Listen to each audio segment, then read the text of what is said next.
just got a request to make a video showing how to save and download the digitals from the VB kit, so I just wanted to show you really quickly.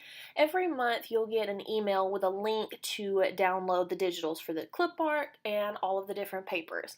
And you'll simply click on the link in that email and it'll bring up a separate website with a download option. And obviously this is the one for Wild at Heart. The May kit has not come out yet. So you're going to click the download button, which I have it set up to download straight to my desktop. And it comes in a zipped folder. And I have it set to where I can just double click to unzip it. And now I have a new folder with all of the different digitals in there. It's got the terms of use, so you can see all the different ways that you can and cannot use these digitals. And then you have a folder for the clip art images, and as you can see, you get a lot to work with here. They all perfectly coordinate with the kit. And then you also get a separate folder for the patterns and papers. So this is great for layering all of those digital images on, or if you like to make your own dividers and things like that, this is perfect for that. So then after that, you have it saved. It's on your computer, on your laptop, and you're ready to go. Now I'm going to delete that little zipped folder. I don't need that anymore. But if you do want to do other things after that, you can open up Canva. That is my favorite website. It's canva.com. It's free to use. It does have paid features, but you can upload the images, whichever ones from the clip art or the patterns, to this website, and I'll show you how to do that really quickly. It's very easy.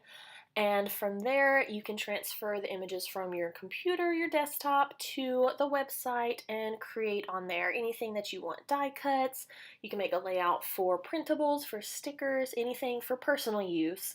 So yeah, I like to make dashboards with mine. That's my favorite thing to do. But for this one really quickly, I'll just make a little graphic just to show it is very simple to use. It's really easy to get the hang of. And as always, you just play around with it until you figure out exactly how you want it to look.